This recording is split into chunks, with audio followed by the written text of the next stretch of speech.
Admitting our biases is the best way towards rational discussion, which I would welcome. Rational debate is a nice thought, but it's nearly impossible in the current climate. I'd seen the chilling effect that this unquestioning devotion to Darwinism has had on science, but were there other consequences?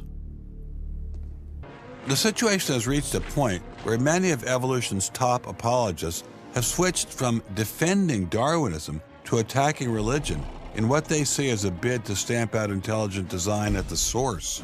Richard Dawkins is the best example of this. His recent book, The God Delusion, has sold over 1 million copies worldwide. The God Delusion is my long-expected, long-worked-on, full-frontal attack on religion.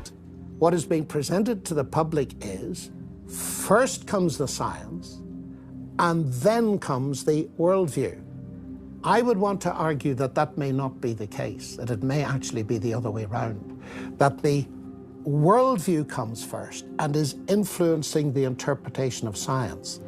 My deep regret is some people are so deeply entrenched in their own worldviews that they will simply not countenance alternative. I think court cases don't decide anything. I mean, if you look at the Scopes trial, who won that trial?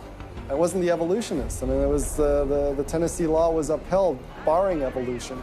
And yet, in the popular imagination, Scopes is the hero. Inherit the Wind, that movie, which is really bogus history based on the Scopes trial, has carried the day. These issues go much deeper than any decision by a judge. The evolution debate does seem to run much deeper than the courts, much deeper even than science. To generate this level of hostility, ID must threaten something at the very core of the Darwinian establishment. I wanted to explore this connection further, so I met with the author of From Darwin to Hitler, Dr. Richard Weikart. Hitler and many of the physicians that carried out this program were very fanatical Darwinists, and particularly they wanted to apply Darwinism to society. Was wir uns unter der deutschen Jugend der Zukunft wünschen, ist etwas anderes, als was die Vergangenheit sich gewünscht hat. Wir müssen einen neuen Menschen, auf das unser Volk nicht an den typischen Degenerationserscheinungen dieser neuen Zeit runde geht. Many of these people in the 19-teens, 1920s who were putting forward some of these ideas about racism were considered the leading scientists. These were Darwinists who were taken seriously by fellow academics. It's not to say that all academics believed it. These leading academics, were there any of them who were Americans? There were plenty of Americans who were saying similar kinds of things. Not only were Americans saying such things, they were pioneers in this fledgling science known as eugenics. They thought they could help evolution along by sterilizing the so-called feeble-minded and prohibiting them from getting married. Physicians who are aware of the history of 20th century American medicine harbor some bad feelings towards Darwinists because of eugenics. And eugenics, which was an attempt to breed human beings, it was the darkest chapter of American medicine ever. There were 50,000 people involuntarily sterilized because they were deemed unfit to breed, basically. Eugenics isn't just history. The spirit of the movement lives on today. Margaret Sanger was the head of Planned Parenthood. She was very fanatical in her promotion of eugenics. In fact, Planned Parenthood was all about birth control for the impoverished and lower classes to try to help improve the species.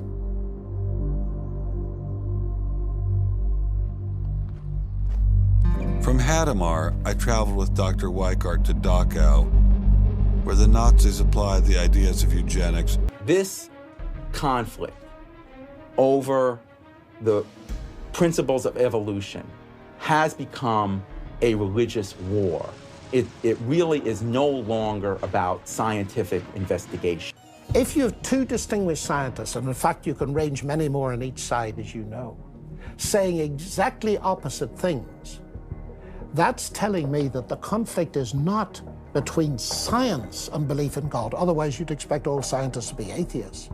But it's a worldview conflict. It's between scientists who have different worldviews. The founders of early modern science, Sir Isaac Newton, Robert Boyle, Johannes Kepler, Galileo, most of these early scientists all not only believed in God, but they thought their belief in God actually made it easier to do science.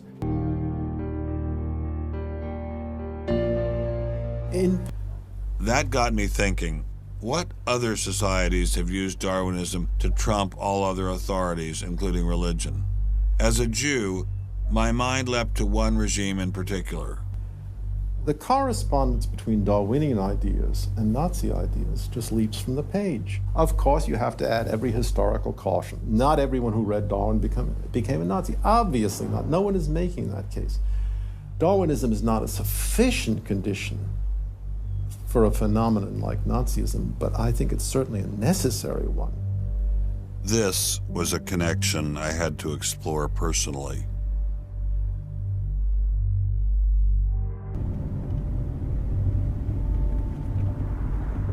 So what is this place? During Second World War, 15,000 people were killed here.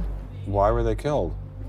They were killed because they were people with handicaps. Why kill them? What's the point of killing them? People who were not able to work, people who were not able to live by themselves, that they were useless eaters. Useless eaters. And life unworthy of living. This idea grew up in the 20s. So long before National Socialism, biologists, anthropologists, they thought that maybe mankind could, or the government could interfere into the growth of the population. I see. And they had the utopia, that they would have a society without illness and without handicap. Alles Lebensschwache geht in der Natur unfehlbar zugrunde. Wir Menschen haben gegen dieses Gesetz der natürlichen Auslese in den letzten Jahrzehnten furchtbar gesündigt. Wir haben unwertes Leben nicht nur erhalten, wir haben ihm auch Vermehrung gewährt.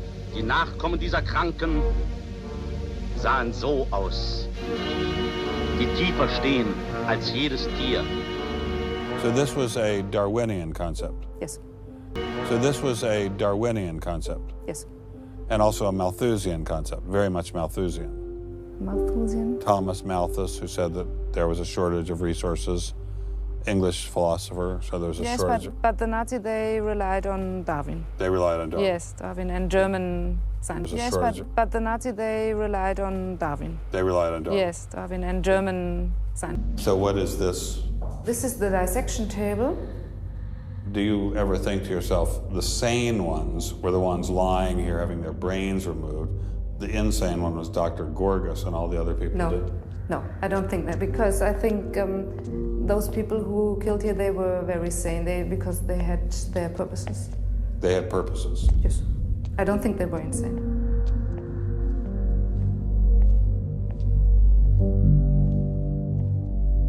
They had 2 crematory ovens. I see. And they killed about 70 people. A day? So a day, so they had... That's barely enough time. And they only killed from Monday to Friday. So... Because the people who were doing the killing needed to have the weekend off. If you met Dr. Gorgas today, what would you say to him? I don't know. I don't think that it's my role to tell him something.